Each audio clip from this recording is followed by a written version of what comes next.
Spectrovision Radio. And I was watching through the back patio, and when I turned back around to look through the frosted glass, I saw a big silhouette like this. And then when I turned, made eye contact, it went, talk about creepy. Everywhere I could find a blind, I closed it.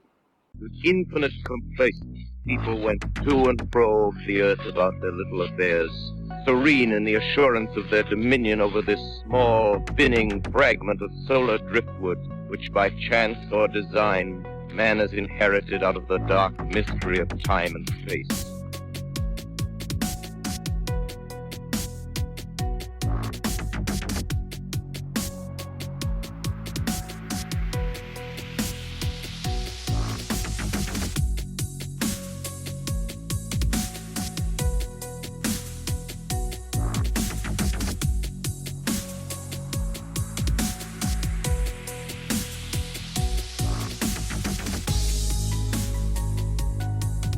On this episode of Into the Fray, I welcome Quartz on with me. And Quartz is in Texas, but Quartz, it looks like we are going to be talking about Bigfoot in both Texas and Oklahoma, right?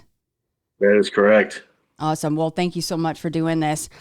I just have the beautiful bullet point list that you sent me, so I don't have any details of what's about to go down, which I'm very excited about. But wherever you want to start and however much background you want to give on yourself and, you know, how you got interested in Bigfoot, all that good stuff is up to you. Yeah. So I'll go ahead and just kind of how I got started in this. And real quick, I mean, back when I was like 8 or 9, I went to a book fair, and I had to get a couple books. And so I saw a book about Bigfoot and Nessie. And it was a lot of the stories in this book are probably famous ones you probably heard before, and a few others.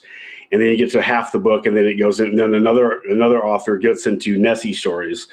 And when I was 8 and 9, I actually didn't think this was actually a myth. I actually thought these are just creatures that just lived in the forest up in Pacific Northwest, right? And what's cool is I was able on eBay to find that book since I have lost it, and this is the book. Who wrote that? And, I have seen that somewhere online before. Okay, so there's two authors. There's Angelo Risciati, Resciniti.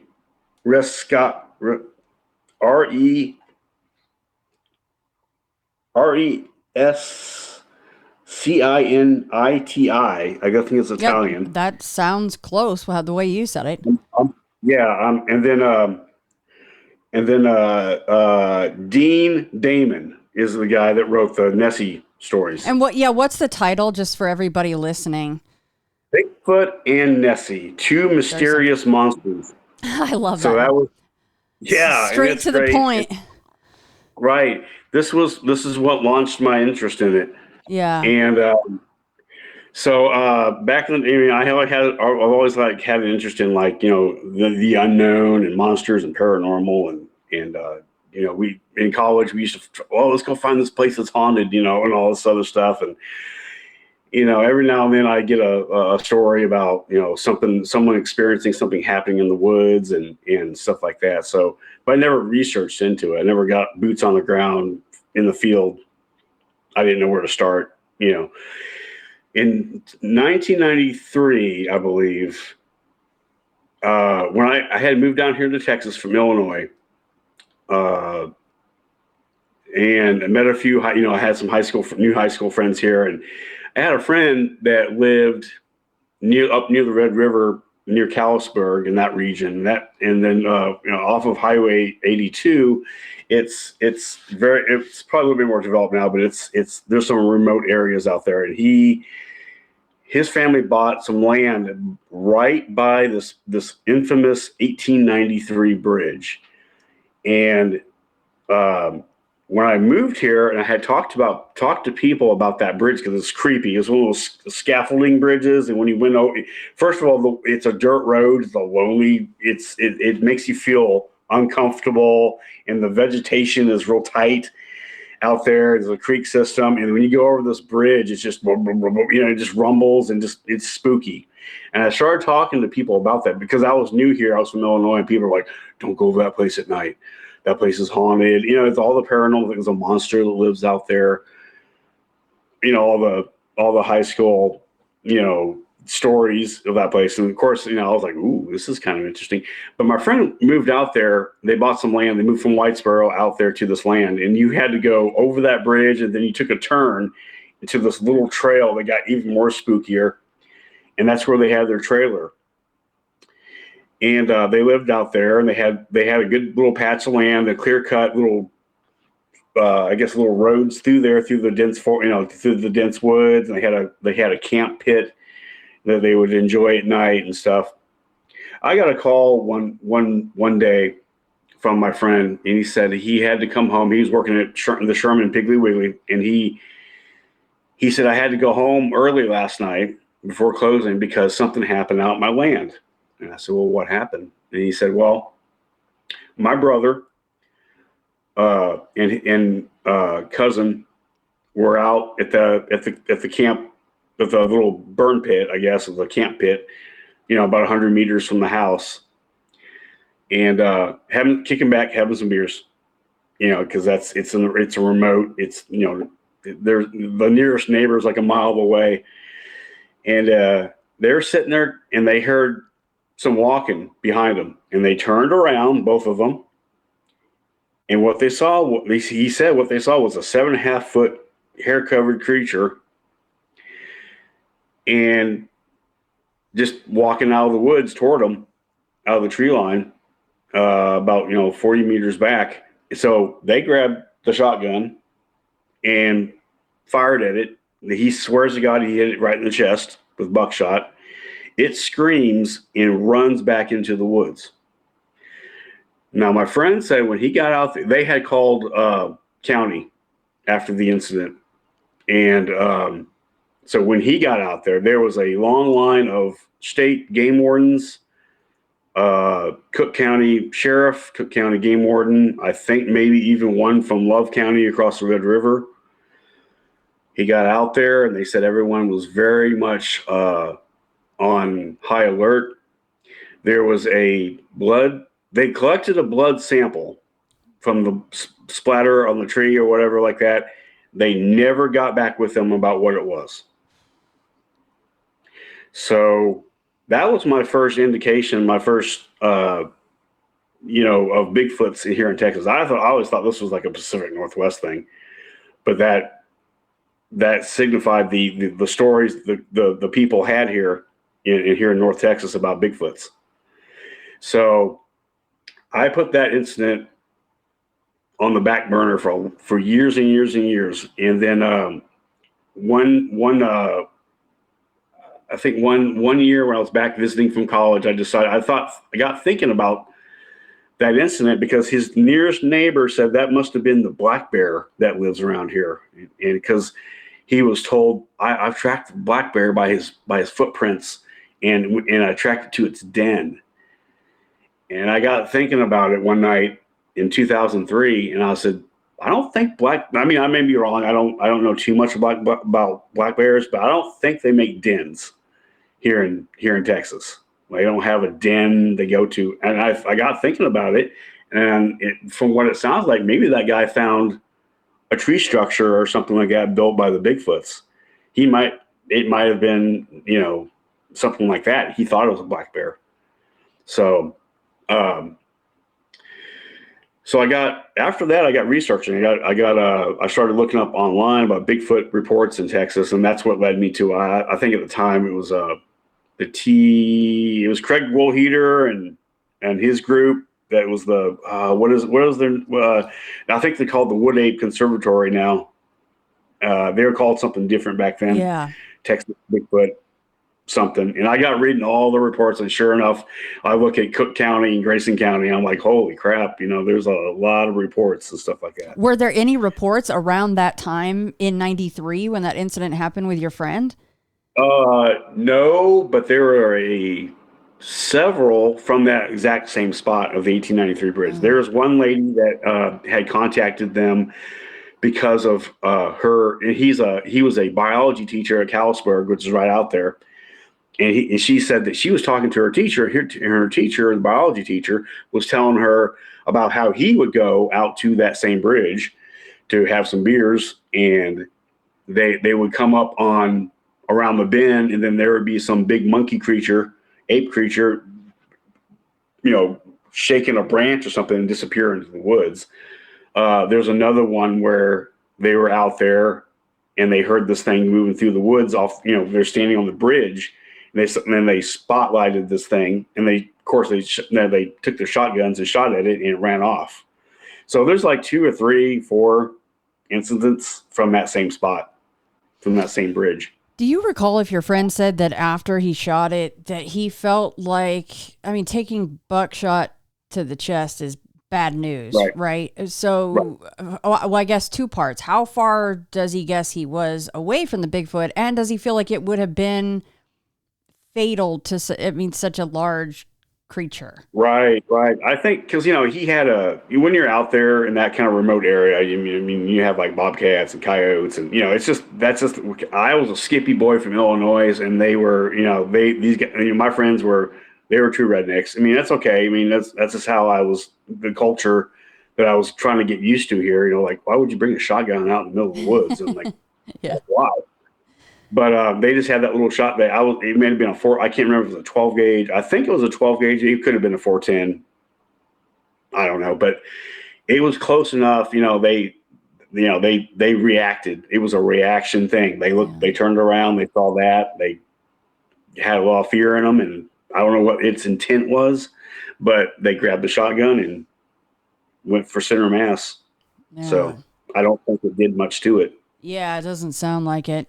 Because we've heard people say they've had even rifles for taking down larger known proven animals like elk and things. Right. And they were kind of going, well, I'm going to be really, really quiet where I am sitting right now, because even what I have is I don't feel in my gut this is going to help me if there's if it notices me and decides I'm going to mess you up. Right. And I have, there's 2 other incidents that I know of that either people I know or involved my group that involved gunshots. And it seems to be on all 3 of these, the one I just told you about, and then the other 2, it seems to be that they get shot, they react, and then they run. And they don't ever see them again, and I always tell people, well, it's kind of a win-win situation. It's like, well, it technically didn't take it down, but it does buy you some time to get out of there. But I can certainly amount to hunters when they're sitting in the blinds, because I've read the stories. They're like, nope, I'm not even going to try it. Yeah, they're just going, I am a mouse. I am a mouse right now. I'm a mouse. I'm going to be very quiet. Don't see me. Yeah. You're not going to see me. Also, Quartz, it seems like, just like down in Florida, Oklahoma, Texas, they seem a little grumpier in certain areas of the country, and a little bit more in your face, and a little less just simply voyeuristic, where they just want to watch from afar. Yeah. They don't quite mind as much to just kind of pop out and see what's doing, or go, hey, you're in my area, so I'm going to let you know about that. Especially in Oklahoma. Yeah. They're cranky. Yeah, they're real grumpy. Maybe it's the weather, the humidity, the heat, who knows? Like, go north. Go to the Pacific Northwest, guys. Yeah, exactly. Like, I don't know what it was, because I remember when, kind of getting into my research when I started, when I started researching online, then I started going out, because I found out a couple of reports at Lake Ray Roberts, where I go to at the time to go do photography all the time. And I didn't really think much of it until one morning, I pushed into an area that's off. It's an area that's closed now, but it's the observation point hiking trail area is closed now. But at the time, I pushed the opposite way east into an area that's not, it's an unexplored area that people don't go to. And I ended up finding basically a tree structure, and it was all all woven. It was gnarly. It was popped off from a tree that was close by, and it was well woven and stuff like that. And you could see this kind of stuff all built along the hillside, overlooking where people would go swimming at and stuff like that. So that was the start of my research out there at Lake Ray Roberts. And what really sold me this is several months before I even had my actual encounter. I would go out there and I would do knocks and stuff like that, the usual thing.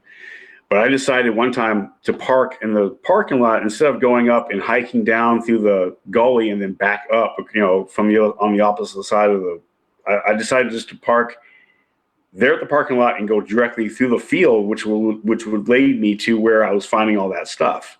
So I was coming in a completely different way. I wasn't taking the path down to the cove and then back up again. Coming back a completely different way. And I saw, I had my little camera with me, and I saw some kind of, it looked like a structure and whatever. I was about to investigate it and maybe take some pictures, get my camera out. And all of a sudden, I hear the loudest from, I guess, maybe 75 yards away, or it was close, but it sounded like this. Like that. And I call it the ho, ho, ho vocalization. The only person that I've ever heard of that's heard that vocalization is Survivor Man. What's his name? Oh, Les Stroud. Les Stroud, because he mimicked that same vocalization that he heard up in the hill in Alaska. And when I heard him do that vocalization, I went, so, but it scared the bejesus out of me because you could feel it in your chest. It was about 75, 80 yards away from somewhere in the woods, but it sounded very abrupt, like it was almost trying to warn the others or something.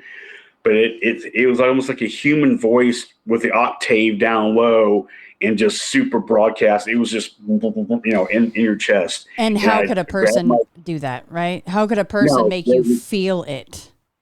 Yeah, I could feel it in my chest. And that's why I tell people, like, it wasn't a person. So I grabbed my stuff and I hightailed it back to the tree line close to where the field was before you get to the parking lot. I stopped and I hung out there for a good 45 minutes, actually, just to see, now that I was in a more of a safer spot, I was just kind of like hanging out, and I would do little calls. I'd be like, just kind of back at it. And you could hear, they wouldn't come close. They would you could hear walking and sticks breaking and, like that. That was the same day. I think I was there for like 20 minutes. I heard a dog barking. It was coming from my right because the woods wrapped around to my, like here, if I was here, the woods wrapped around this way. And I hear this, I don't know where that dog came from, but all of a sudden I heard, and then no more dog. Then I heard a series of knocks on the tree, like it was, and then I heard like a knock back further where I heard the dog at. So I'm guessing that they had a stray dog that they took. So this Lake Ray Roberts, is it in the middle of some kind of a big national park or a preserve? Is there houses near this area? Yeah, there are some few houses near there, but it's, there's North Texas, and then there's this Lake Ray Roberts, and then a dam. And then there is a 12-mile, from the dam downward to Denton, where I live, there is a 12-mile green belt that's lightly populated. It's been selected as a green belt. It has a river and then a bike path that you can actually bike from Lake Ray Roberts all the way down to the Denton 380. So it's the 380 green belt. I got interested. Somebody sent me an article not long ago. It's back in the maybe early 90s. The people were kayaking down the 380 green belt, because you can kayak. You can put your kayak in by the dam, and then you can just kayak on down. And my friend goes, "Hey man, you got to check out this news story." So he sent me the article. It was, I guess, early 2000s, maybe 1990s or something like that. I will have to look it back up again. But it was these two people were kayaking down, and they got to a part where they had to get the kayaks out and then go around and fall in a tree and then put the kayaks back in. And when they did, they saw a series of 18-inch prints in the clay where they're on the shoreline. So I was like, "Oh wow, that's cool." So that was a little. So they're in that greenbelt area, and I always say that it might actually be the same group of them that's out there at Lake Ray Roberts. So because there's a family unit out there. Do you think that they stay there all year round, or do you think they move quite a bit? I think that they move around in the area, but they still use that area all year round. The way that I'll shoot some homage to the late David Hawley, which is the founder of the Timberline Bigfoot Research Group that I got with for, I was a member of for the past 20 years. And David Hawley explained it like this. Here's the lake. Here's our area. This is where we are in the fall. We use up every resource, eat every critter, a deer, whatever we can get a hold of. When that area dries up, we move here, maybe by the spring. Depending on what type of lake it is, there's areas from Lake Ray Roberts that are very big open prairie. So I'm just considering the areas that are and then so for them that area might dry up, and so they'll go south into the greenbelt for a couple months, and maybe just visit the area closer to the national or the state park area, the remote area during nighttime. So it seems that there's activity there at night when people are not there. Back in 2011, I decided just to put out an audio recorder off trail, and I have the recording about 10:30 at night of something clearly on two legs, and the place is closed. This trail is closed. It's the campground's across the cove. So this trail is closed. This is not a place that people will be walking around at night. Plus, it's off trail, right? So something walks up, and I'll if I can when I find it, I can send it to you sometime. Something walks. It's getting closer. It's on 2 feet, and it walks, and it stops when it sees the recorder on the ground because it was leaning up next to a tree with a little red light on it, and it according to my Bigfoot research friend that's part of the Timberline group, he says it sounds like it picked it up because you hear the when a microphone hits wind, so you could hear, and then you hear something licking the recorder, and then it puts it back down, and then you hear it just walks off. It's one of the best recordings ever. I love it. That's a good one. I don't think I've heard anyone yet describe something like that where it's a sniff and then it's trying to lick it to really see what it's doing. If you want, I can send you. I'll get that. I isolated that section, and I'll send it to you sometime to see your take on it because that would be. It sounds like it's licking it. So that was kind of cool. I have a friend of mine who says it may have been hogs, but I don't think it's hogs. I have another. Well, I hope I have another recording somewhere that I've been trying to find this. I think I have the long version of it, so I have to isolate the segment. But you can hear these hogs out there at Lake Ray Roberts. You can hear them rooting up and making noise, and I'm like, I don't think that's hogs because they would make. I've got the hogs on the audio, and the interesting part about this audio, as I got listening to it, you can hear these hogs I listened to this thing with headphones for like 45 minutes, and all of a sudden you hear this, like when the hogs are rooting around, you hear this knocking on the tree at 3 a.m. This is like 3 a.m. out there, and then there's some. A good 7 minutes of quiet, whatever. And all of a sudden you just hear this hog just screaming bloody murder. and then it just goes silent. And then a loud, and then you hear somewhere else farther away from the recorder, you hear. So I guess I'm putting two and two together. I think they're hog hunting that night. I think that hog was getting killed.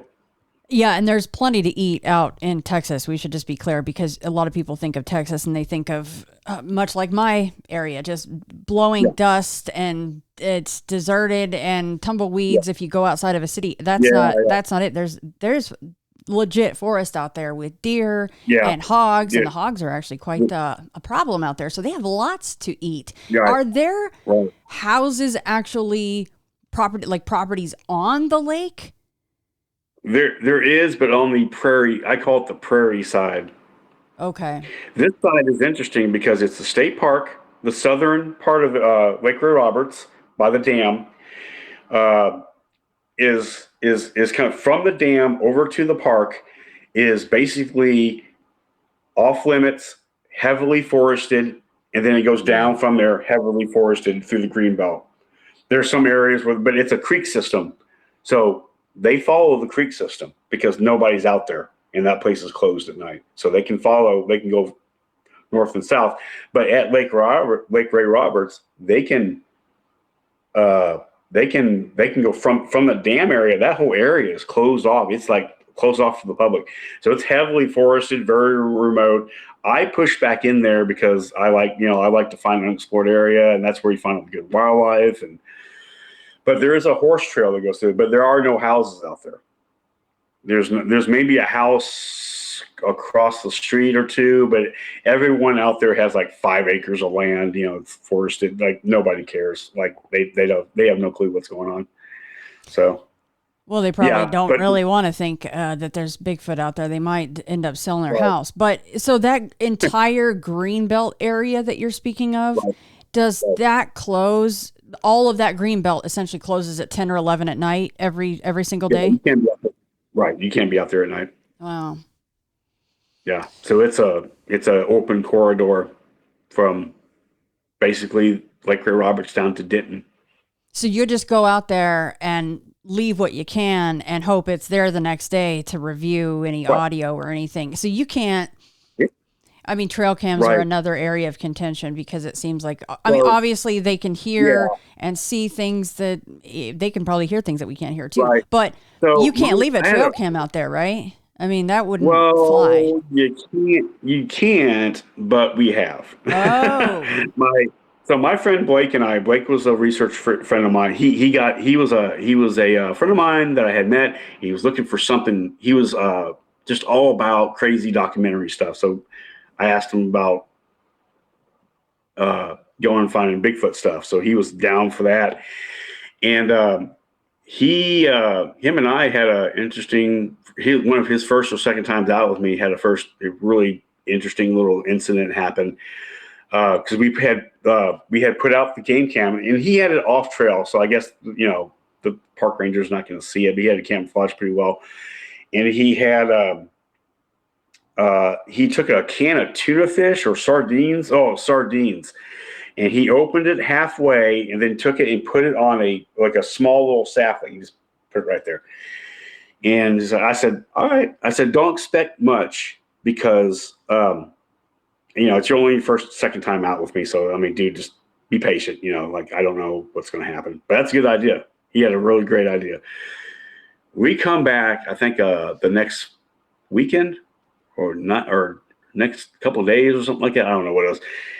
And so we go off. We go down the trail. We peel off to the left off trail where this can of sardines was hanging off the tree. It's not on that sapling anymore, and it's the whole. He had put his game cam about 10 or 15 yards from there, looking at it, and the can is off the sapling, and it's on the ground and it's empty, and the top is peeled completely off. It's thrown over there, and then the thing's empty. It's on the ground. So we're like, so we decided, we've got to look at the footage. So, because he's got his laptop in the car. So we start walking back, And about halfway through the woods, I look to my left because I can start hearing. I hear something like bolting through the woods. And this area that we're at, it fluctuates over the years of how dense it is. Sometimes, right now, it's not. This is 2012. So 2012, it was really dense back there. Along the horse trail, super dense. I said, something's coming our way, Blake. So you might want to get up here with me. So he's walking with me, and I look to my left about 60 yards, looking past the horse trail.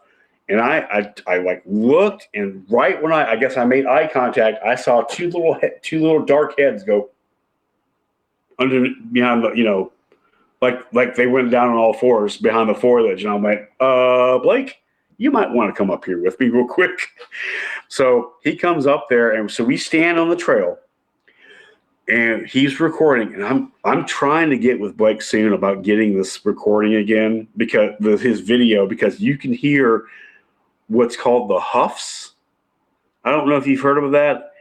It's like this grunt, but it's like 80 yards away, but you can feel it in your chest. That was the weird thing. So we heard this like, and I'm like, that's it again. And the cool thing about his video, he doesn't do any more squatching anymore for personal reasons. But on his video, he would, when that sound went off, you could hear it on the video, but he would put a little subtitle down at the bottom. And I tell people, I'm like, the video doesn't do it any justice. Like when you're there, you feel it's this projecting grunt that you feel in your chest. It was so bizarre. And then we were standing there on the trail, and then you hear from one side of the horse trail to another, you hear this like fast, rapid running. And I was like, well, they just covered 80 yards in like 3 seconds. They were hauling ass. And so now they're on our side of the trail. So you could hear them kind of push up, but they wouldn't come close to us. They would keep foliage in between us. We stayed out there for like 25 minutes, just kind of recording, and then we just kind of eased on out of there. But we checked the footage, and the footage went off, the cam went off, but nothing. Mm. It was weird. And I think if I remember correctly, they had already knocked the can of sardines off the sapling. So I tell people, based on some other instances that they can see the beam in the camera. They can see that IR beam coming out of the camera, and that's why they approach from the back and mess with it. And I think that's what they did here. Blake put his camera up one other time, and I remember it was summer, and we were like, okay, so we were looking at this video with the air conditioning on in the car because it was blazing hot, and we didn't see. Here's yet another video of it going off, and I was like, there's like 3 segments of the video going off, but nothing is in front of it. It's bizarre. He gets back with me one day and goes, hey, listen to this video again with your headphones on. I said, okay. Because, we weren't in the car with the air conditioning blasting. I listened to it with the headphones on. There's something standing behind it, messing with the tabs on the cam. And you could hear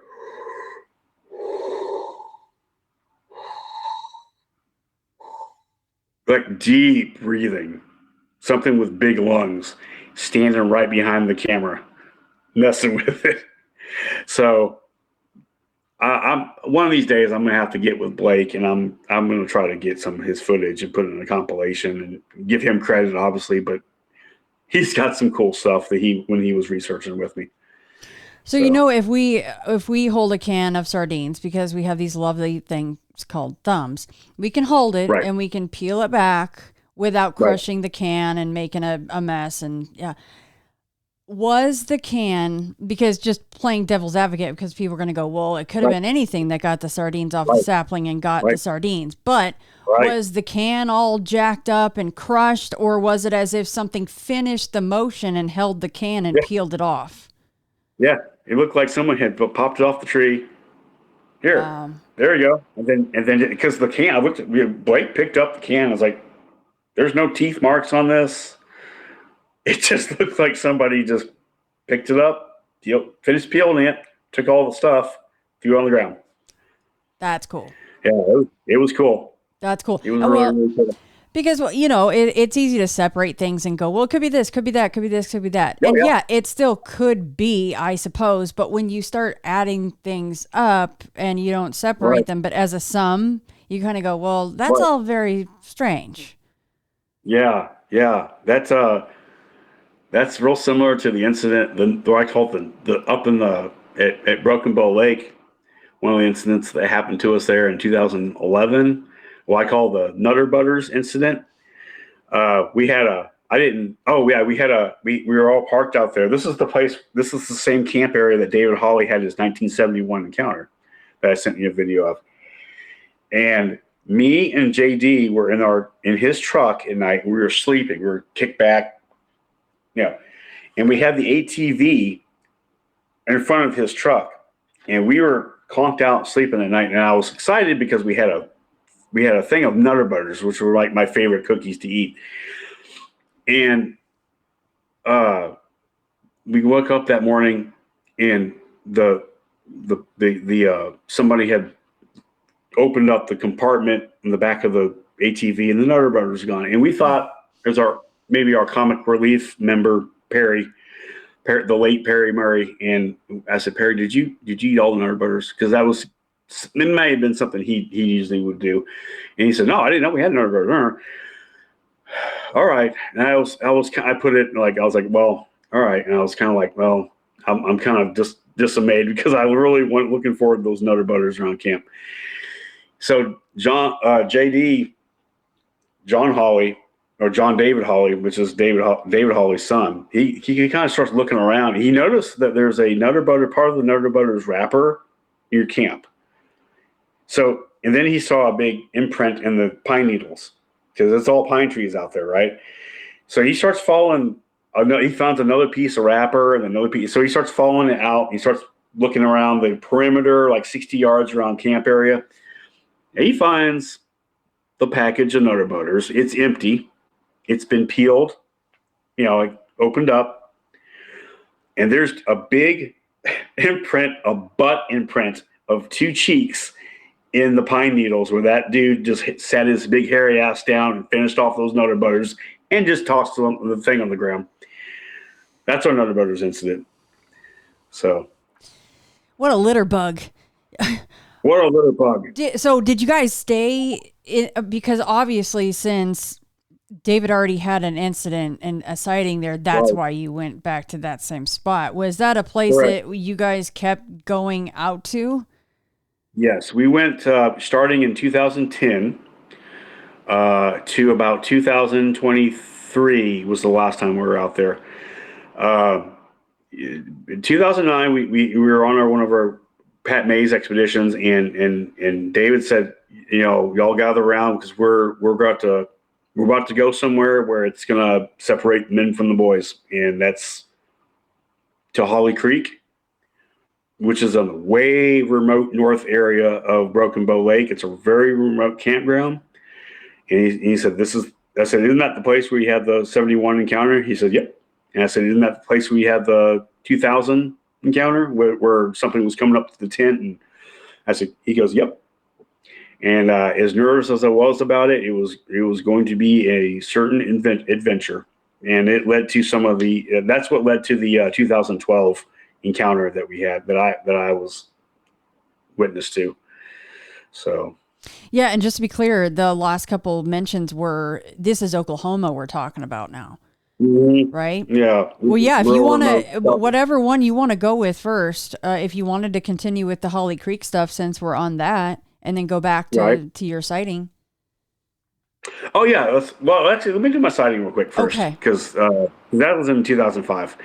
After my first expedition with David and his group, I had saw some cool stuff, heard some cool stuff, heard some great stories. Still a little bit on the fence with it, but because of what was going on at Lake Ray Roberts, I was like, I got some good advice from him, what not to do, what to do, blah blah blah. And so about November of 2005.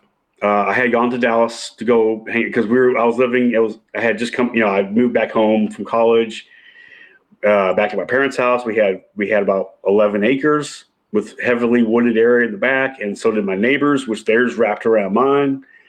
And it was one of those places that had a very long driveway, a quarter mile, and it had the railroad tracks going next to my house along my driveway with some woods in between. So it was, it was next to the highway, but it was remote. And once you get off all the way back there into my 11 acres of land, it's anything you could see it, pretty much you run into anything back there.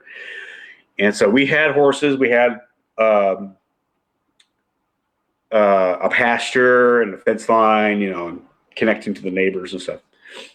I remember pulling in one night, and I noticed through the first or second gate of the horse corral was these branches, and I remember seeing red eye shine about 8 feet up, and I made the joke, "Oh, I bet that's Bigfoot." Yeah. But I just, whatever, I pulled in, walked inside. The next morning, I decided to grab my camera, and I was just out, this is back in 2005. So the camera that I have at the time was like, 5 megapixel camera. It was, little Canon Rebel. And so I decided to go back to my woods and do some photography back there, because it was, there's no trails. It's very wilderness looking, lots of big oak trees and vegetation and whatever. It was fun. And I picked up, I was like, because what I was already experiencing at the Lake Ray Roberts, I was like, oh, this is what the Bigfoots do. And I picked a branch up. I was like, and then all of a sudden I heard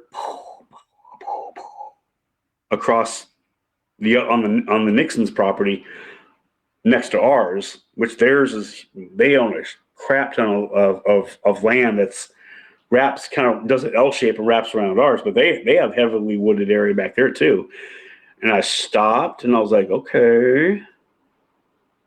Did it one more time, and all of a sudden, 3 other knocks back at me.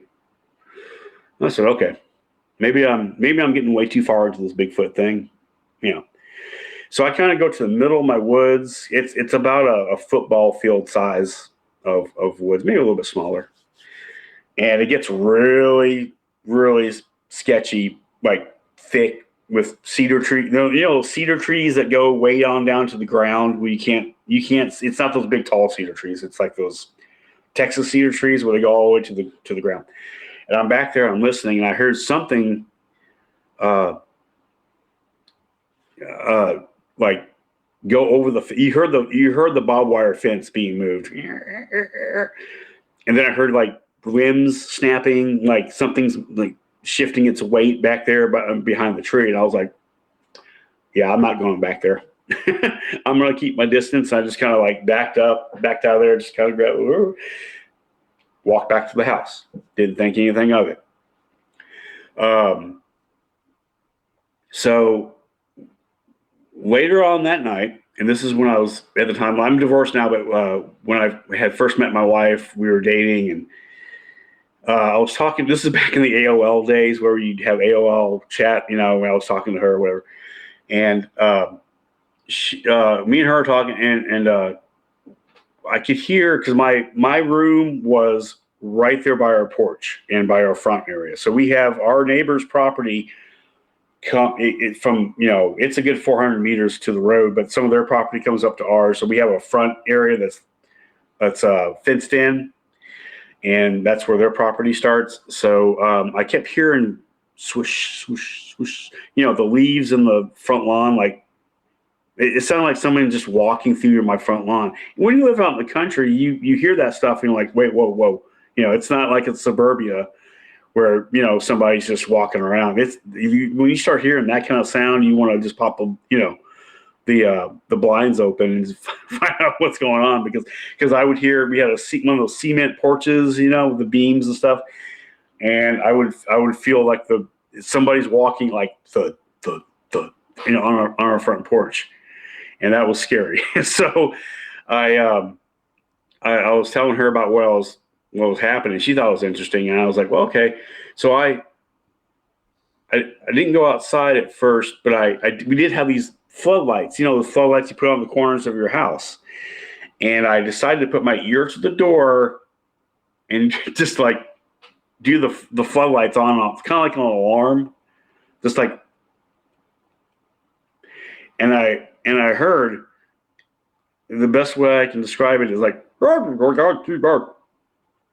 I was like, that's kind of weird. So I said, okay, I'll just turn them back off for a second. Go back to my room. I was back on my computer again. Then my computer desk was like right there by the window. So there was down below underneath the window, there was a 4-inch gap, and my screen was shut, but one of the windows is open. So I put my ear to the wall so I could hear some more of this going on, whatever it was, walking around in the front yard. And I look at that 4-inch gap out into that darkness, and there's 2 red eyes looking at me going like this, like an agitated chimp. And I'm going, okay. I get back up. I close the blinds back down. And I said, well, that's creepy. So obviously at that point, I knew I wasn't alone. There's something out there. And I remember getting my mom out there with me on the front porch. We didn't have a porch light. That was out at the time, but we had those. And then we were standing out there, and I was like, oh, well, do you hear anything? Or whatever. And she's like, I don't hear anything. All right. So we go back inside, and I start getting creeped out. So I said, Mom, I might go down to Anna's place in Carrollton and just spend the night there because something's bugging with me out here. Sounded all weird to her, but she knew what I was into, but whatever. So I was getting my shoes on. I was kind of keeping an eye out that space between the blinds and the windowsill, and you could see my neighbor's little pole on their light. So whatever walked through the yard would cause a silhouette, I guess is the best way to describe it. And as I'm putting on my shoes, I'm looking. There's an 8-foot tall figure with broad shoulders, little small head, and it walks through. You see it walking through my front lawn, and then here's another one coming right with it. And I'm guessing 8 foot or so because their shoulder hit the oak tree branch, and I saw the branch move like this. So I don't know how, I didn't put a guesstimate how big it was. That was enough for me. And I said, Mom, I'm going down to Carrollton. So we come out in the front. I said, I want you to come with me. And because my dad was out at the time, my mom did transcription work late at night. So I said, I'm going to open up the front door and you're going to come out here with me. Because whatever I see, I want you to see. We go out there. We flipped on the floodlights. We go out there. Once we did, both of us are standing on this porch, and you could hear somebody with a baseball bat down by the pond going. I said, do you hear that? And my mom, of course, she was a little older then. She's older now, but she's like, I think I heard something. But there's this big oak tree right by our porch, and you heard something scap up the tree. And I look over, and the limb that goes over our gutter goes kapunk, kapunk. And then you hear the over the house. So whatever it was climbed the tree real quick and went over the house on top of the roof. Because you could hear the thuds of the feet. And I'm like, okay. I'm going to go back inside. I said, open up the back garage. I'm going to get to my car that way because I'm not going around this house with it being dark. And I said, if you and Dad hear something, just call the sheriff because Dad's real good friend. He's a business owner. He's real good friends with them. So I said, if y'all hear anything, lock the door. Just if you hear something, call the police. Because I know I wasn't going to get back to sleep that night. So I went down to Carrollton. I spent the night there. I came back the next day. I decided to get my crappy little camera and a pair of binoculars and I walked out into our pasture. That was when we had a bad drought. I think there was lake levels were super low. I looked around for footprints, didn't see anything. The ground was hard as a rock. I couldn't find anything in our yard. So I decided to go walk the pasture, which is the through there down by where I heard the knocking come from.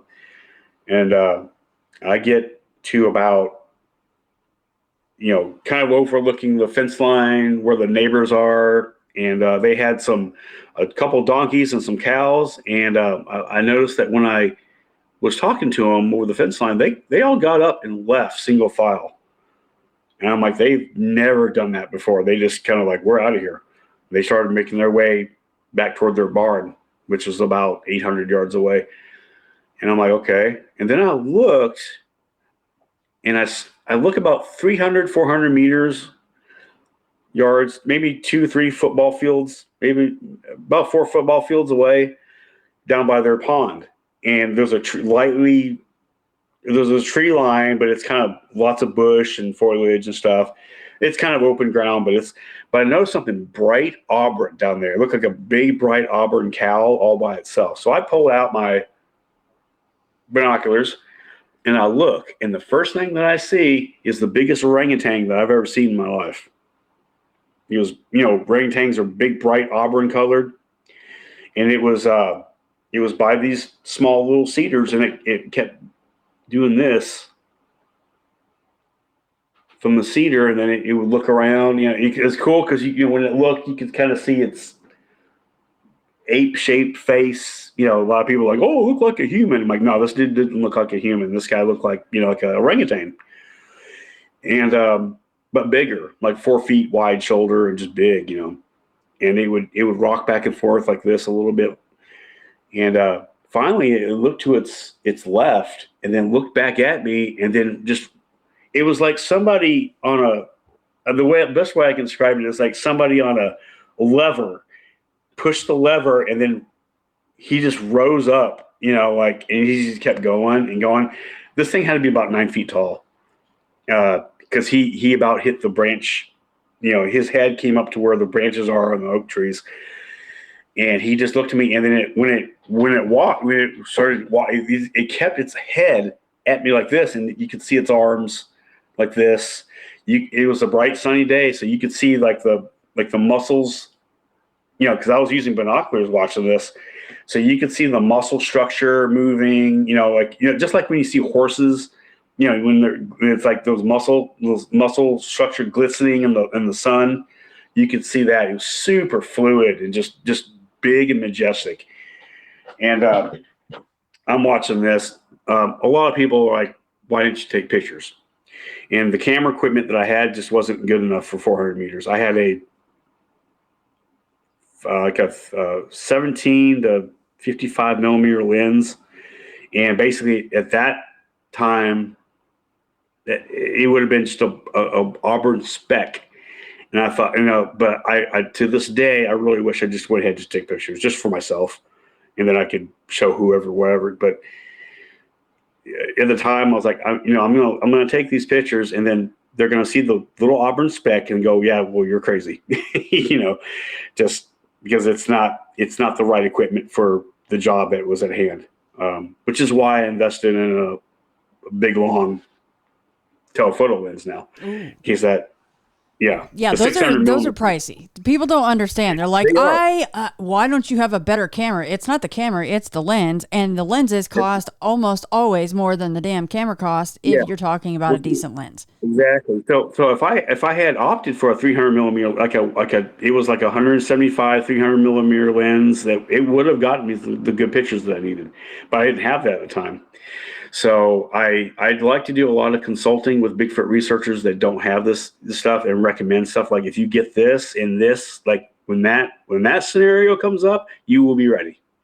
So that's why I always have a long lens with me. So it got up as I was watching it through the binoculars. It got up and walked a few yards and then sat back down, or lowered itself back down. And there was another one that came up behind it. Now, I don't know if it was I don't know. But it looked a little bit larger, or maybe this, I don't know. But it would be, and then they would look up, like they would look at each other. They would look in my direction, and then they would look at each other. And they like, then the one behind would lower down, like they were trying to mumble something to each other, and they would look back my way, like they couldn't tell what I was doing because there's like 400 yards between us. And so I'm just watching and going, oh my, holy cow, and they would touch noses and they would look back at me, and then the one behind would be like this, like he was super agitated. And I was like, okay, all right, well, maybe I'll just tell my mom, because she was wanting to know what I saw last night. So I was walking back across the pasture, and I noticed something big moving through our woods, but this wasn't auburn colored. This was charcoal colored. So I laid down the ground, pull out my binoculars, because it was about 250 yards away. And because we had like that big 5 acre, it was a good several acres that we have, 11 acres, and most of it was behind our house. So I laid down in the middle of the pasture, and I pull out the binoculars, and I look, and it's like a big, huge chimpanzee. And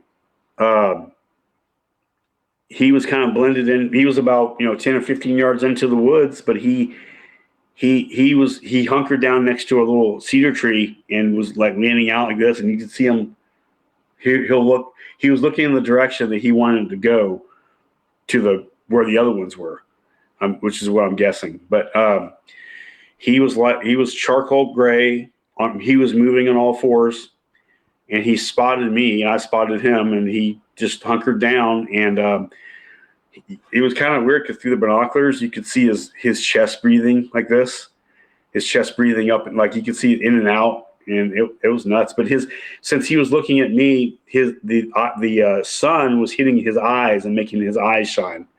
So you could see his red eye shine in the daytime, which is one of those little weird details that I remember about that. And after that, I was like, I'm probably just going to leave these guys alone, and I'll just go back and tell one of my parents about what I saw. Of course, my mom's a big animal lover. She's like, whatever you saw, just leave them alone. I was like, I wasn't going to go back there and bother him. But my dad he needed me for some job with some piping in the house. So I heard him calling. I said, all right, well, I guess there'll be another time I'll mess with you guys. So I went back to the house and helped him, and just kind of kept my mouth shut about it.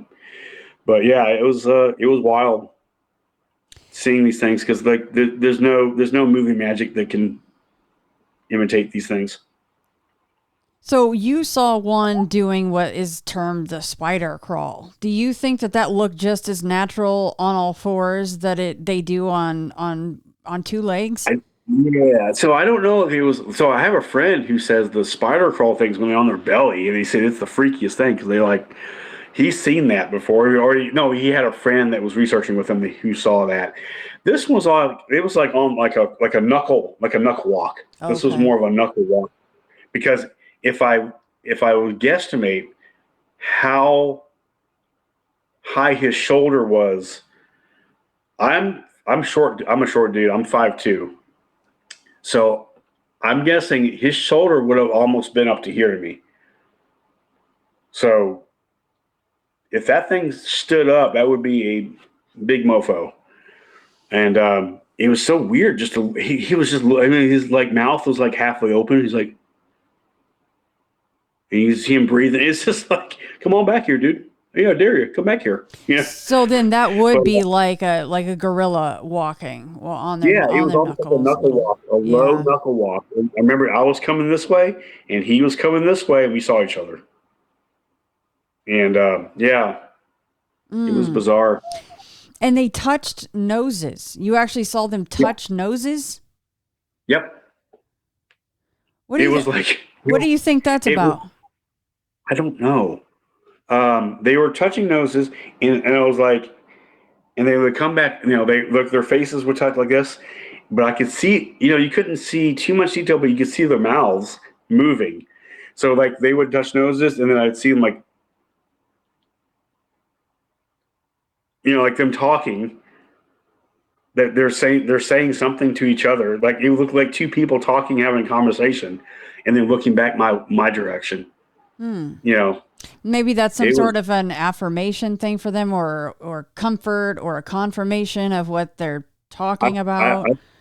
I think they thought, what is that little hairless little human up there 400 meters from us? What is he doing?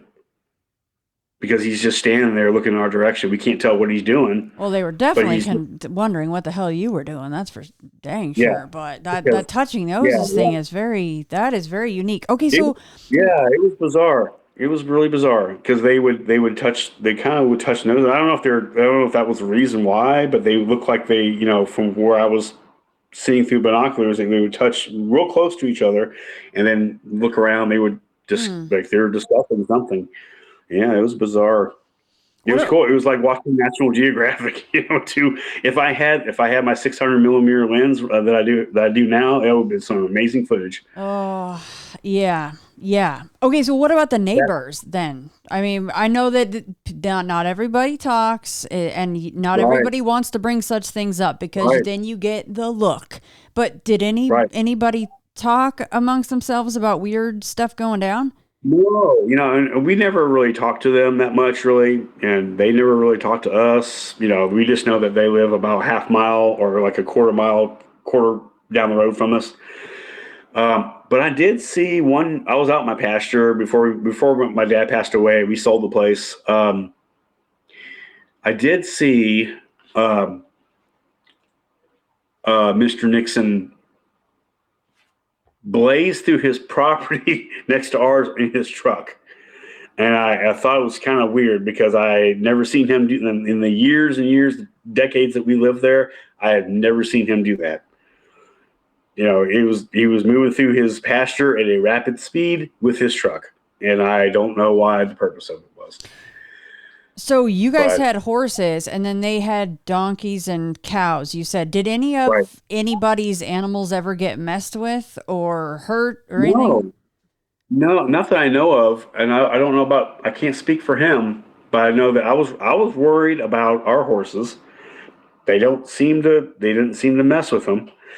I was worried about our Great Dane that my mom would let out into the back fenced-in backyard area because he's about the size of a deer, and maybe that's why they kept away from the house prior to that. Um, the weird thing that happened in the months that followed into 2006 was when one of our horses passed away, and I think the our Great Dane passed away. We buried them both in the back pasture. I walked the fence line one time toward the woods, and I came across the area where our Ivan, the Great Dane, was buried at. There was a stick in the ground, and some of the soil moved away. Like something came there and tried to dig into his grave. The stick was laying there on the ground, like halfway into the dirt.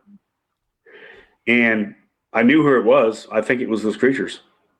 And it kind of pissed me off because I was like, you need to leave this dude alone because he's our family member.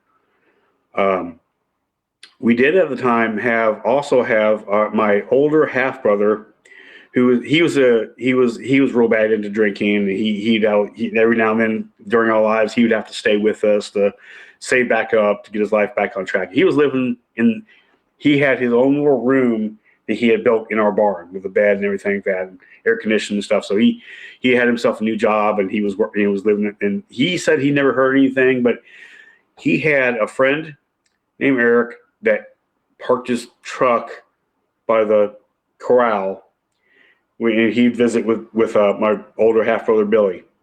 And one night he was walking back across the pasture corral area to his truck, and he said something was following him.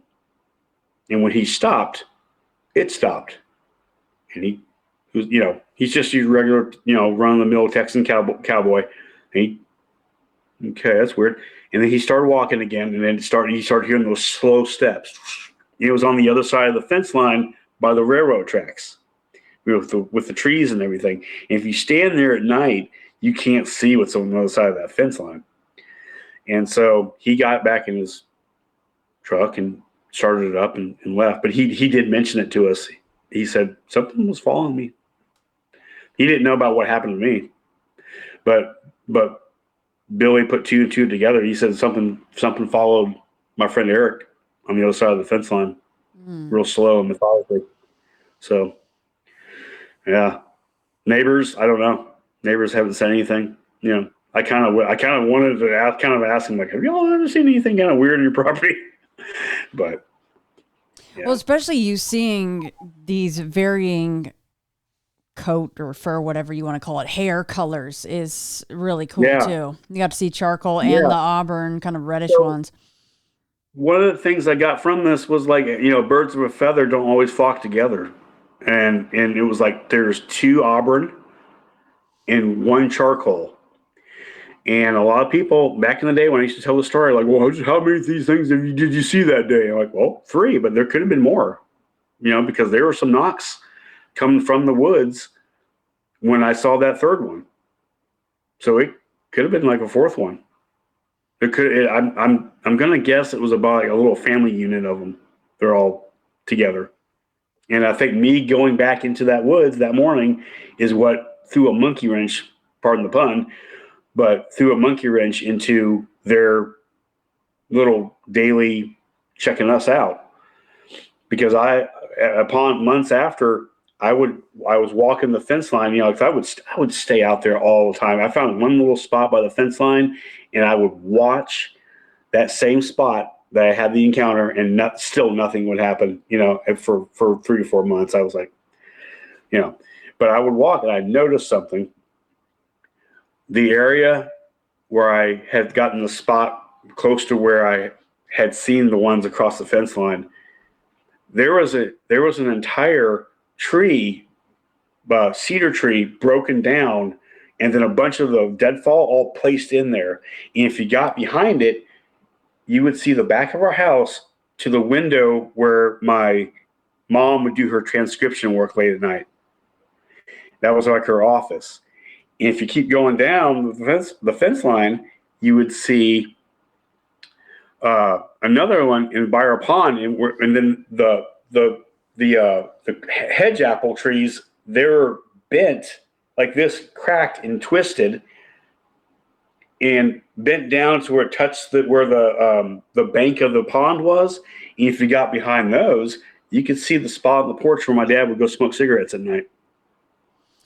See, and I wonder the people that live in the area. So just assume there's a Bigfoot group, family, whatever, clan, however you want to label it, in the area. It makes me wonder the people that decide to leave their blinds open at night, or their curtains, or they don't have any, if they have these Bigfoot come in and watch them more, because they're on display with lights on at night, nothing covering the windows.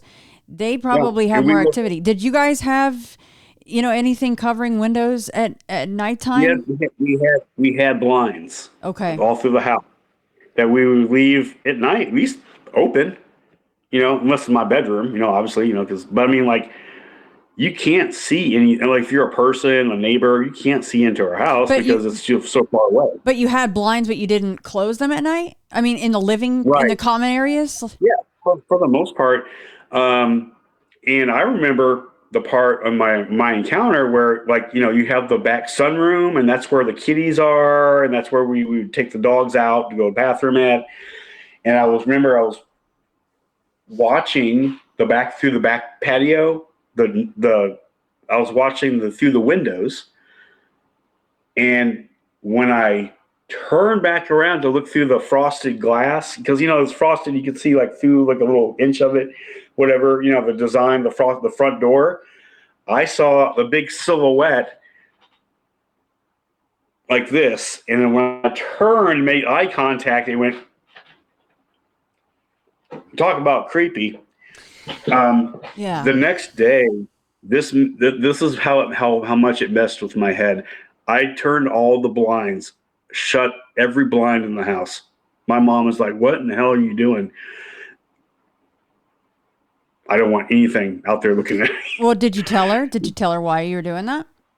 Yeah, I explained. She's, well, I just don't, I don't know. You know, my mom's kind of like Marge Simpson, just but I tell people that apparently, I think I was still in shock. I think I was suffering from shock is what I was thinking. I think what was happening. And I just wanted all those blinds, every blind, my parents' room, both the spare bedrooms, everywhere I could find a blind, I closed it. Yeah, I was still in shock. So.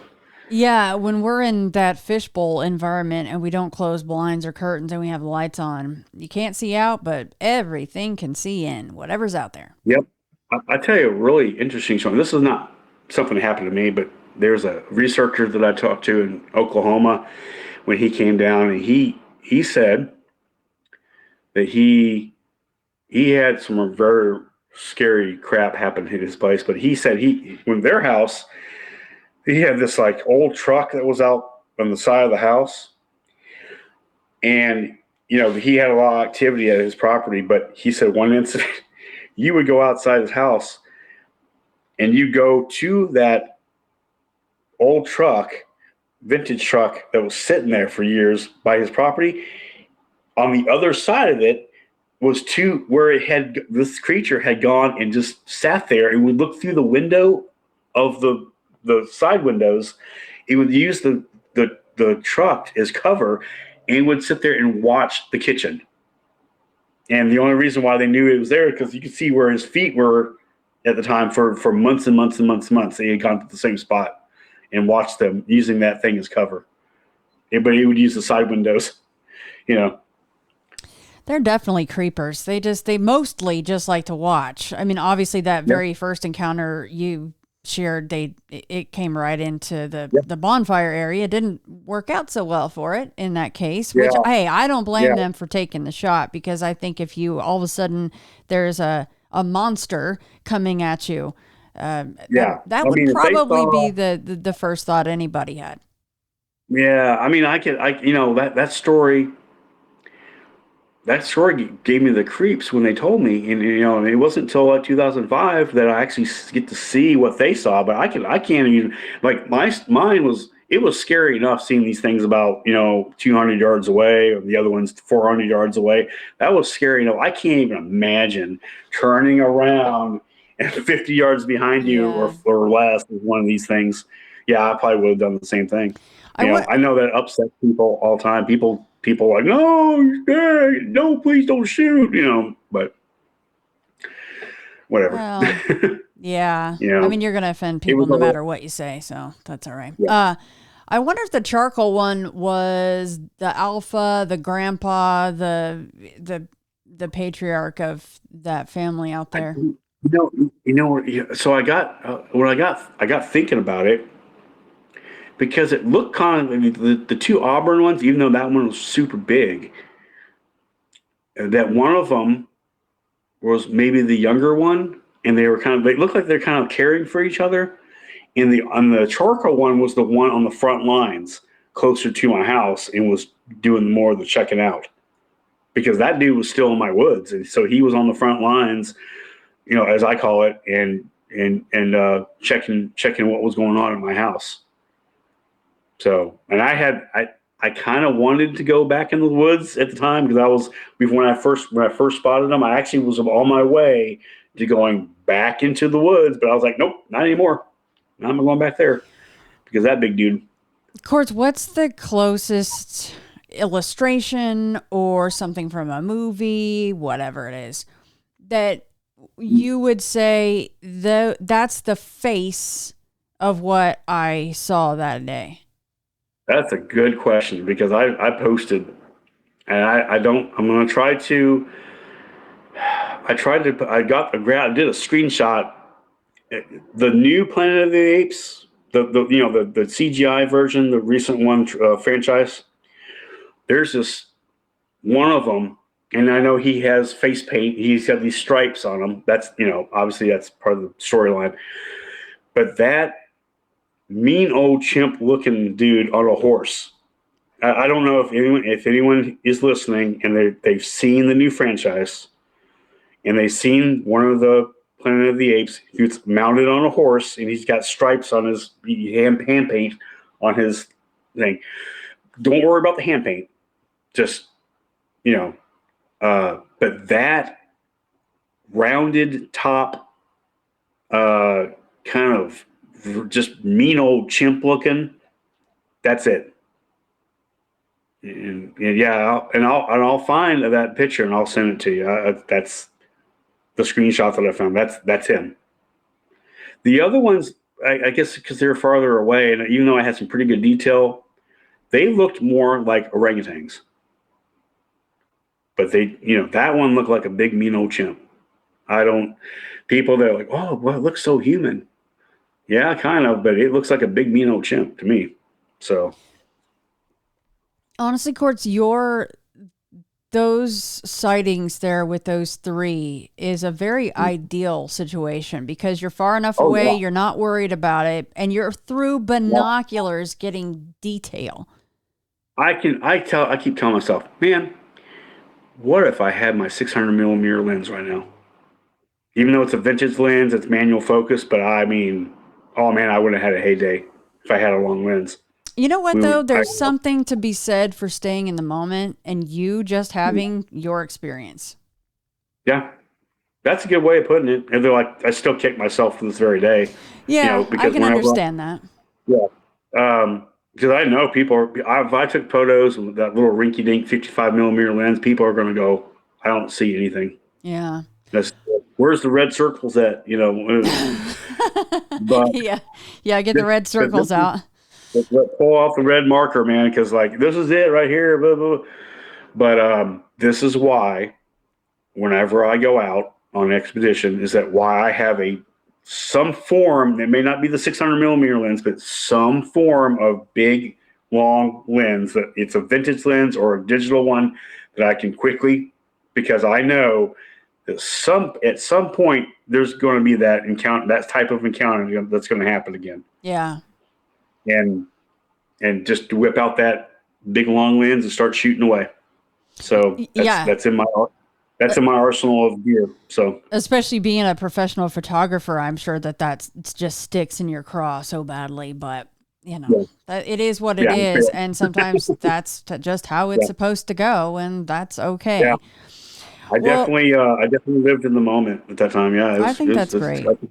That's a good way of putting it. Because you know what? Even if you put the pictures up, people are still going to call bullshit. So you can't please them all. And especially nowadays because of AI. So we're really screwed in that regard. Yeah. Okay, well, let's close it down and go back to Holly Creek, Oklahoma then. Okay. Right. So we went to 2010. We moved things to Oklahoma, back to where David Hawley had his encounter. And he gave me the warning that the creatures here are bolder, bigger, and a hell of a lot more terrifying. And I said, okay. And because we have already done 5 years of research at Pat May's, and that was scary enough. But he said, this is so remote that we're going to have to be on high alert and lots of firearms and just a perimeter and just, so I'm going to go ahead and fast forward to the 2012 incident, because we had some really good things that happened to us, but, not anything visual, up until about 2012. I went out there, met up with them, and we had, I think, 1, 2, 3, 6 people. And I was a little bit hesitant because I said, I don't like coming out here with anything less than 8 or 10. It's so remote that you want a big group, safety in numbers. And then we had me and David, his friend Perry, his JD, his son, David's son, and then Michael and Brandon. And I said, is this it? And he said, yep, this is it. We're going to have to just hunker down and do the best we can. And this is a place that is so remote that you don't even have to leave camp. There is no green zone out there. There is, like, if you're there, they're going to come find you. And, we set up, we got some cams up down near the lake, near the shoreline, to see maybe we can capture something. But that first night, it was Friday night, and I had everyone had turned in, got inside their. We don't even sleep in tents out there. It's that active. Like everyone sleeps inside their vehicle, and I was inside my little car at the time. I had a little hatchback, and I remember that Friday night waking up because I had some kind of bad dream, and I don't know. I felt like I was being drugged around. I don't know if something came up to my car and pushed it, but something woke me up, and I wiped away the not the frost, but like the stuff on the window when it's like warmer inside, condensation. And I saw my car was here, and David's car was about 7 yards away from mine, parked there, and I looked it was at night, so I looked, and there was a figure, real tall, looking over David's little blazer. And then it just kind of slowly backed off and walked off. And I said, so I was like, well, and I had the walkie-talkie, and I said, "Is anybody up?" And I didn't hear anything, so I said, "Okay."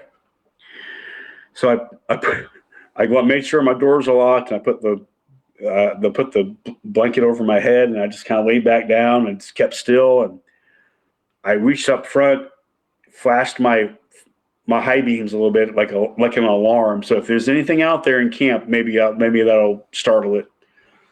And then I kind of try to get back to sleep, but I don't think I could get back to sleep that night. So, so the next day we kind of talked about what happened. And one of the things that we found that night that I've got a picture of was John's car. JD's car was his truck. He had a Ford F-150 with a little bit of a lift kit on it. He was sleeping, his seat was back and he has his hat down. He was sleeping away. Something had come up to his side of his Ford F-150 and put its face into the window, and you could see the nose and lips print. And I took a picture of it because you could see like a bottom lip and nose pressed up, where it smudged up against the window. So that was interesting. And it was interesting that we got pictures of that. I was having a heyday. I was like, oh, this is great. So the next day we set out some IR cameras in this waterfall area and hoping to capture something. But we were all worn out, and nighttime came, and I said, hey, David, David's like, I don't want anybody by themselves in their vehicle. Let's get everyone kind of 2 and 2 together. John's fine. He's got his .45 caliber in there with him, so he's good. Perry's going to be out asleep soon. That's how he is. He just nods off and goes to sleep. Brandon and Michael, then you and me. And I said, you don't mind me being in there? Because he had like a big futon mattress in there. It was perfect, And I said, I didn't get much sleep last night because of what happened. And he goes, oh, go ahead and grab your blanket and your pillow and hop on in. So I do. And he said, I'll tell you if I hear something. He's a very light sleeper. Yeah, David had been a tower guard at Huntsville prison for a number of years, so he was just one of those security type people. And so I nod off. I was like, once my head hit that pillow, I was out. And then I was out, and then next thing I know, I had several hours of sleep, and I heard David say, in his very cautious voice, he goes, Quartz. Hey, Quartz. And I was, half asleep. I was like, yeah, David. He goes, are you awake? And you could tell, like you can tell the sound of somebody's voice that something's wrong. And I said, hey, what's going on? And he says, I think there's a squatch in these woods. And I said, okay. And then the adrenaline started kind of going, and I was awake. And I said, well, where's he at? He said, well, a second ago, he walked right up to the side of your window and then tapped on the metal we've had that happen before. It's a quick tap, tap, tap, with their fingernail. But he said he came right up to your window, and I think he's on the blind side right now. He's talking, and David's talking kind of whispery, quiet. And then you hear the footsteps, and not only could you hear the footsteps, you could feel in your chest as each footprint hit the ground. That was the scary part, because you could feel how heavy this thing was, and you saw it pass by the back window of the SUV, but the Blazer window, and you could see it lower down. And that was on David's side. It lowered down, and it was knuckle crawling onto his side. And you hear that ding, ding, ding, ding. And David, David looks, he has all the windows are what do you call that? That reflective stuff.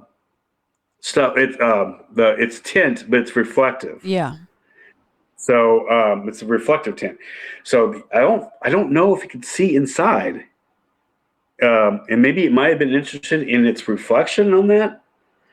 But David looks, he looks in there, he looks out the window a little bit. He goes, "Oh, he's on all fours. He's on our backside." And then you see it rise back up and goes back. It goes back around my side, and the whole time I'm like, "Nope, nope." Nope. Back at my side. I'm just trying to cover my face. I'm just like, so David gets his, and he's got his gun next to him in the door space, whatever like that. So the doors are locked. He says, "We're good." He gets his radio, and how the radio, when you turn on the radios when you go on an operation or an expedition, how at night they have those little LCD screens that light up. So David is got it underneath the blanket, underneath his sleeping bag, and he's trying to keep it from lighting up the entire car. So he turns it on. He says, "JD, are you awake?" And there's radio silence. I guess he's asleep or something. "Michael, Ashley, Brandon, are you awake?" We figured they're all passed out, just asleep. We didn't want to call Perry because Perry's probably already asleep. So like, "Perry, are you awake?" Shh. Everybody's asleep. So so he says, "Well, of course, let's just lay here and we'll just observe what he does," because apparently he's going from our car to Perry's truck, then he come back over to our car, and but the interesting part about it is that, remember those grunts I was telling you about in the beginning? He started doing those, and you could feel it in your chest. But he'd go like, and it was like real aggressive sounding grunts, like he was trying to intimidate whatever was there, and this thing stayed around camp for a good 45 minutes. Well, we just kind of, I guess, did our best to observe and kept quiet. It started to get to a point, and it was an overcast morning, so you didn't see any sunlight, but I noticed that I could start seeing the bark on the trees. So we were starting to have enough light so I could see the bark on the trees, on the pine trees. And David was getting hostile toward it because he wanted to get back to sleep, because there's not much we could do at that point. But David said, he kind of raised his voice and said, "Hey, monkey boy, we're trying to sleep. You're out there walking around tapping on our car." And you heard the walking stop real quick. And you hear it. He goes, "Hey, Courts, you can hear it breathing. Listen real good. You can hear it breathing." I'm like, "David, I don't want to hear him breathing." So, but then you heard the foot. It looked like it kicked its foot and hit the pebbles up against the car. Like he got mad because it goes, "Vroom." and then it walked off somewhere in camp. And I was like, well, I don't hear him. That's when I heard one of the creature doing a high sprint out of camp. And I said, did you just hear that? And they said, high sprint. And he said, yeah. And I said, why don't we wait about 5 minutes? And then we'll get out of this car, we'll get out of the Blazer, and we'll start the fire. And we'll tell JD what just happened. He said, that sounds like a plan. And then we hear behind the front of the car, we had the front covered with a blanket because we didn't want the little dog, the little pit bull, to have something looking in at it. So we had a towel over the front windshield. We hear in front of the Blazer, it sounded like somebody revving a motor up, but it wasn't a motor. It was that thing giving a roar, like a low roar. And I said, I think we might want to wait about 30 more minutes where we get more light and that thing's gone. David said, yeah, I think so. So we waited 30 more minutes, but we could see out of the windows. There was, the sun had come up, and we opened up those doors and got with JD and told him about what happened. So I did grab my camera and I videoed the moment that I got out of those doors. I grabbed my video camera that was in my pack outside in camp, and I videoed the interaction between David and JD talking about what just happened. But JD filled us in on some information that, from his point of view, his pit bull Rock had to go to the bathroom about the time that we had the encounter, and JD opened his door. He just cracked it. That's his thing. That's his security thing. He cracks it and then listens. And when he opened up his door, he heard that one go take off. He didn't realize that there was a second one there. So he closed up. He says, Rock, you'll go to the bathroom here in just a second. Because he didn't know what that was. He just heard running, sprinting back down the camp trail. So he closed his door until we got out. And then he let Rock out to go to the bathroom. But he said once he heard that sprinting, so I put 2 and 2 together. And I think what had happened was there was 2 of them, probably a younger one. And when that younger one heard the door crack open, he said, I'm out of here. The big alpha, so I'm assuming the big alpha he said, I'm going to just hang back here where they can't see me, and let off a nice little roar for him to scare him. And then it must have moseyed off sometime after that.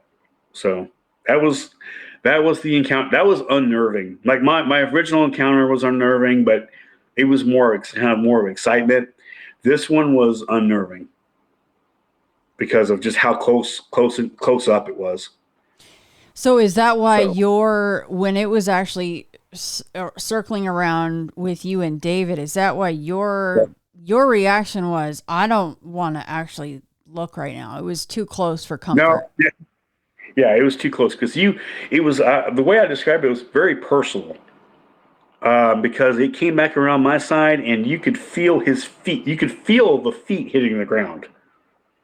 Like, I don't know if it was stomping a little bit more aggressively, but it was like boom, boom, boom. And it was getting like loud. You could feel it like in your chest as it came back around my side.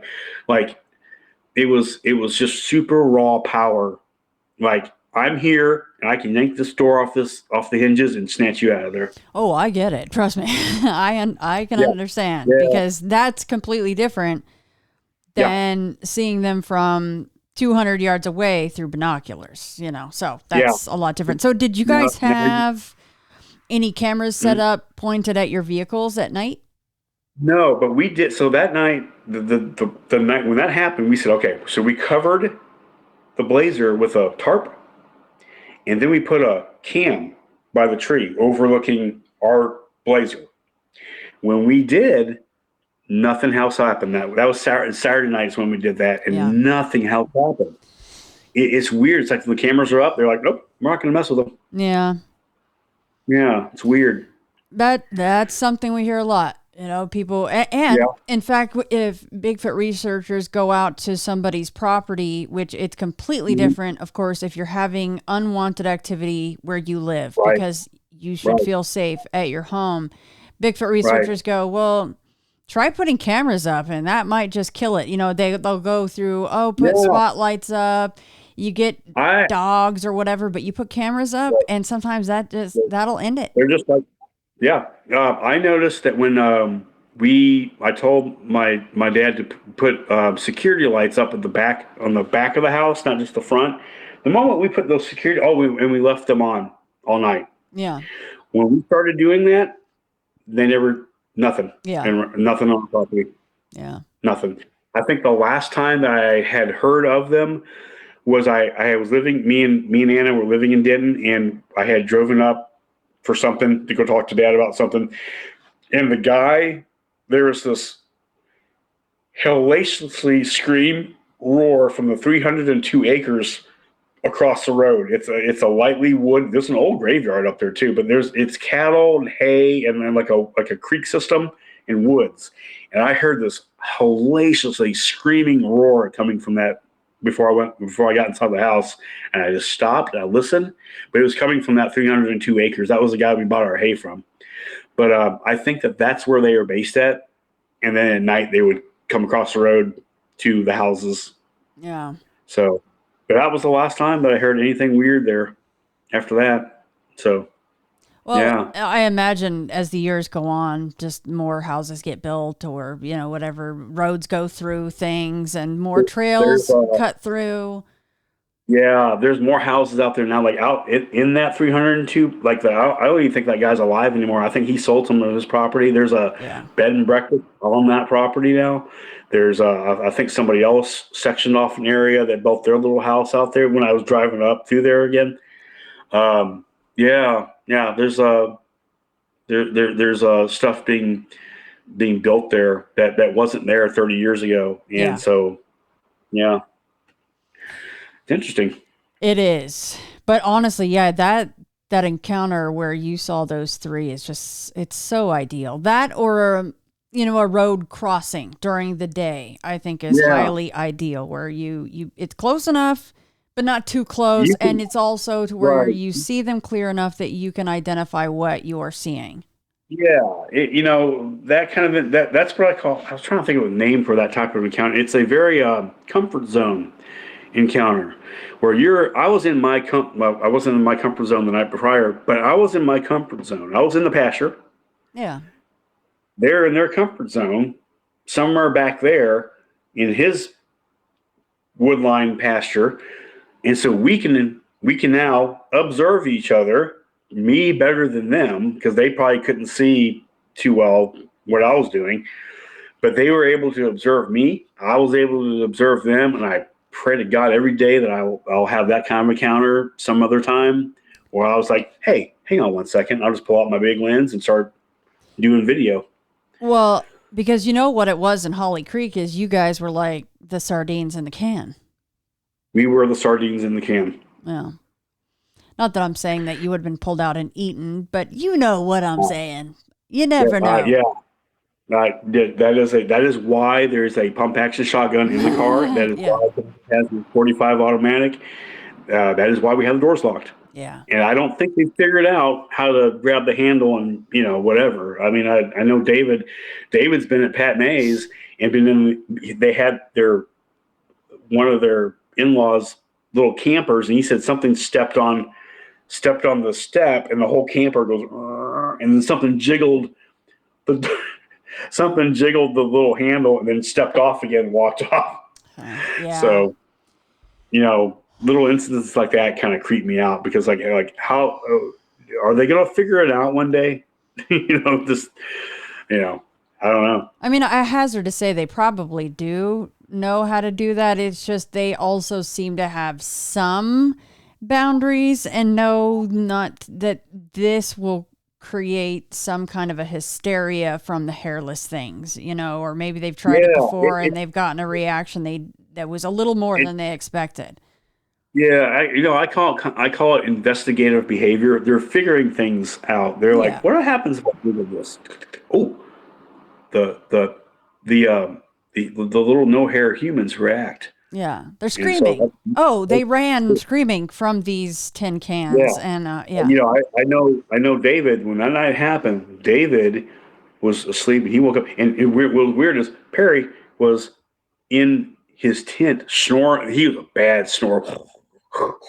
Yeah, he was snoring away, but this thing came up to the David's camper, and David said when he grabbed his 45 and he goes slowly, it it let off the handle, and he felt the camper go back. So yeah, it might have not known what he was doing, but it knew he was inside and he was reacting. of So course, they had yeah. some level of cautiousness, you know, of if I do this, that they react, and so I need to maybe I shouldn't mess with this camper, Yeah. you know. Well, look what happened in the first encounter that you shared. A Bigfoot did get Right. shot, so they're Yeah. well to Yeah. take heed. What was that one? Yeah. What was that one thinking? Like, it's like, here's two humans sitting at the fire. Okay. Um, I mean, the way he described it is he just came out like he was wanting to shake their hand, Yeah. like just walking out with, Yeah. don't know what his intentions were, It is fun because he was, to. Sorry, go ahead. yeah, no, I mean, it was just kind of weird. It's like they usually stay in the wood line, and Yeah. they try to interact from their comfort zone in the wood line, but this dude just kind of walked on out, like, hey, what are you guys up to? And then they saw it and shot it. It is entertaining to just bring the conjecture into things. I mean, we don't know what in hell is going on at all, and run from anyone who acts like they do know. But yeah, that's why Yeah, I love the subject of Bigfoot so much. But Quartz, thank yeah, you so much for coming on yeah. and sharing. Thanks for having me. Yeah, So I hope that, because I mean, we've been in contact for quite a long while now, just on socials, of course. I, So I hope that you keep me informed if anything else goes down, if you go out and any other weird shisa is happening. I'm like, I want to know. well, you guys are down there doing a great job. I'm glad I found you guys. It's good to get see some Texas talent and see, I've known people over the years, but when I discover new people that are doing a great job like you guys are doing, involved not just Bigfoot but other stuff, other weird stuff going on. But yeah, I'm in the process of since David Hawley's passing, I'm in the process of I guess passing on the torch and continuing timberline Bigfoot research with some new members and some new photographers and videographers, and start planning some stuff. So I'll keep you informed. Excellent. Oh, by the way, and if not, no big deal. Do you have a Facebook group that you want to shout out, or anything that you want or I, would like to I, plug? I don't for Timberline, but I do have the Quartz Grinder Photography face YouTube, and they can get, if people are interested in seeing some of the documentary work, the cinematic video work that I do, they can go there, and that's David's stories might cover video, but I put a lot of the cinematic research stuff that I put together and edit on that. So that's like I don't have a thing for Timberline though. Okay, excellent. I will make sure to link that in the show notes at intofrayradio.com for that. And thank you again. I really appreciate it, Thanks Quartz. for thanks for having me. You guys keep doing a good job.